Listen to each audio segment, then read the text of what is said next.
First call pastor, we have ideas and illusions that are sometimes way off the mark and sometimes a little bit bent and a little bit skewed. But it takes a congregation like St. Paul's to be able to help a pastor, especially a first call pastor, to mature and to mellow and to take on certain depth and certain character that he or she certainly does not have simply from seminary education itself. Whatever I might be able to do in the future as a pastor, as a minister, whether to St. Andrew's or to any other congregation I go to, whatever good I do, whatever accomplishments I might be able to make, know and understand that they could not have been done without what you first gave to me. Consequently, you will always be with me. I can never, ever leave St. Paul. I don't think any pastor can ever leave their St. Paul congregation, simply because you are so instrumental in forming who we are, both as persons and as ministers. I was thinking about saying something very different today, but this morning whenever I got up, it was rather cloudy, or at least it was cloudy on one side of the sky and kind of clear on the other side. And when I opened the drapes and looked out at St. Paul's, knowing it was going to be my last Sunday here, I happened to glimpse a rainbow, and I don't know if anybody else saw it this morning. Anybody did? A few people did. From where I was standing, St. Paul's Church was smack dab in the middle of that rainbow. It was magnificent. The sun was coming in from the east, and the rainbow was right there in the west, directly on top of St. Paul's. I told Janet, go outside and take a look at this rainbow. Well, she got all excited. She ran out the door so fast she hurt her finger.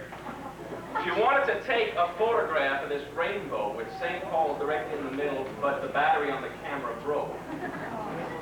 But I kind of thought that maybe this sort of an image is perhaps kept best in one's heart and in one's mind, rather than to have it on a piece of Polaroid film or on a picture itself.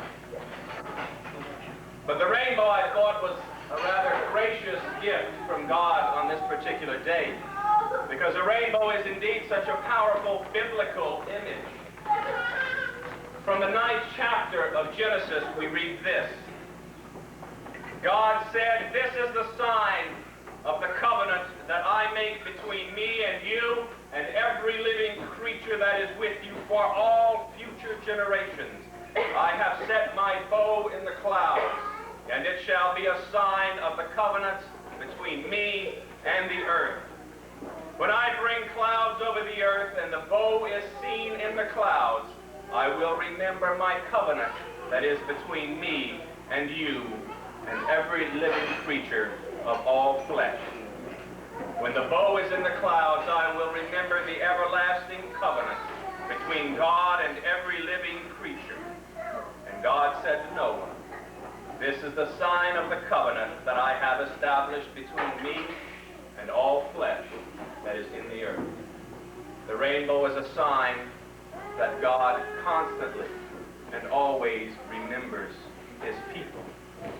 He always remembers you and I. He carries you and I around in his heart. And he cannot forget us.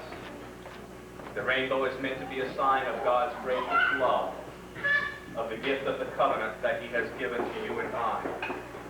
Consequently, since you and I always remain within God's heart, we can never really say goodbye. We always will be united with one another.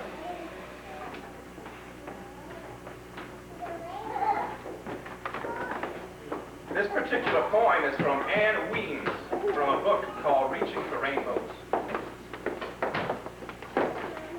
If I could, I'd write a rainbow for you and splash it with all the colors of God and hang it in the window of your soul, so that each new God's morning your eyes would open first to hope and to promise.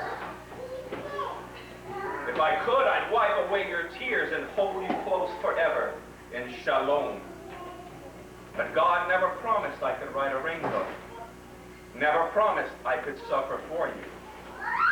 Only promised I could love you. That I do. Thank you.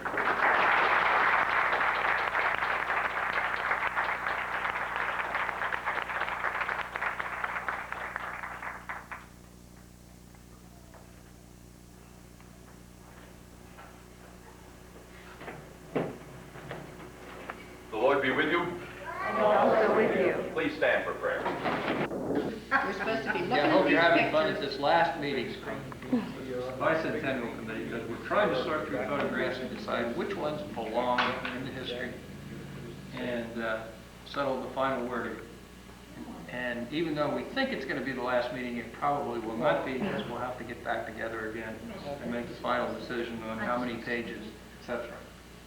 Is that good enough? That's great, Harold. The end. Because it won't be right at The the end. So here are the pictures. The end.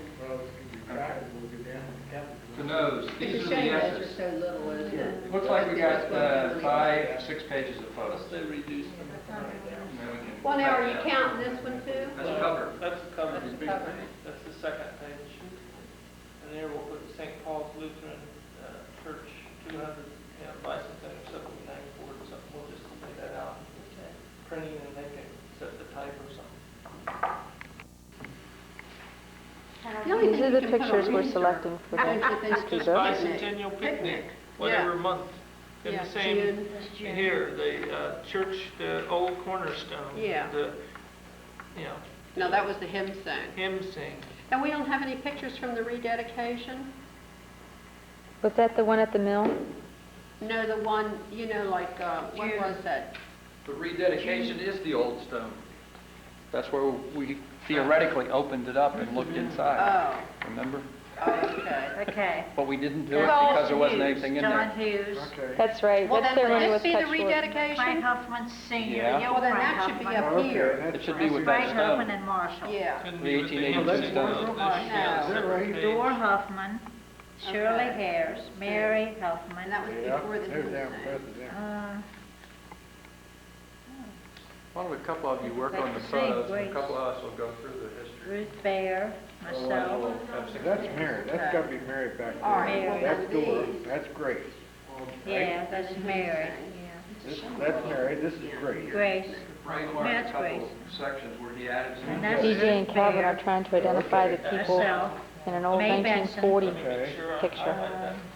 That's Ollie Huffman, Right. Ollie, and Aunt Carrie. And we need Now, what do you want decide to what do? we're Do you doing want to at the put end. any captions I on don't these know, now, just like Ray? Mary Burke, doesn't yeah, it? it does look like. Maybe she did sing in the choir, I don't remember if she did, but she did. I'll Looks tell you like what it Mary looks Burke. like. I'll tell you We what ought to give these it looks like. pictures back sooner or later. It looks like, shape positively. Okay. Oh, Oh, yeah, it does, doesn't it? where? Looks like